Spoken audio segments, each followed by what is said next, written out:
तायडे, दाजीला भरपूर पगार आहे मला माहिती आहे, पण सगळेच पदार्थ खायचे बाहेरून विकत आणत जाऊ नको बाई. आपली सोन्यासारखी लेकरं पुढे चालून कुठल्या आजाराला आमंत्रण नको बघ. आज मी तुला लिंबूचा खट्टा मिठा मस्तपैकी लोणचं शिकवते.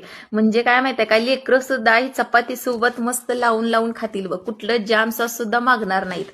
आता काय कर, फोडी कट करून घे लिंबूच्या, स्वच्छ धुवायचं पहिला आणि त्याच्या फोडी कट करून घ्यायच्या. त्याच्यातल्या बी आहेत का नाही पूर्ण बाजूला काढायचं.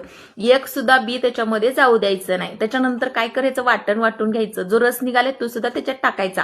ह्याचं वाटण जरा मोठाट झालं तरी चालतंय बघ. नंतर वाटीच्या साह्याने मापून घ्यायचं. 1 वाटी झालं तर 2 वाट्या साखर घ्यायची. इथं 1.25 वाटी झाली आहे तर मी डबल 1.25 वाटी साखर घेतली आहे बघ. आणि 1 चमचा लाल तिखट 1 चमचा टाक बाई, जास्त टाकू नको. त्याच्यानंतर 2 चमचे मीठ टाक, चांगलं मिक्स करायचं आणि त्याच्यानंतर गॅसवर मध्यम आचेवर मस्त शिजू द्यायचं. आणि दोन्ही बोटाच्या साह्यानं चेक करून बघायचं. जरासं चिकट लागलं की लगेचच गॅस बंद करायचा बघ. म्हणजे जरा जास्त पुढे गेलं तर काय होतं, एकदम घट्ट होऊन जाते. तायडे, दाजीला भरपूर पगार आहे मला माहिती आहे, पण सगळेच पदार्थ खायचे बाहेरून विकत आणत जाऊ नको बाई. आपली सोन्यासारखी लेकरं पुढे चालून कुठल्या आजाराला आमंत्रण नको बघ. आज मी तुला लिंबूचा खट्टा मिठा मस्तपैकी लोणचं शिकवते. म्हणजे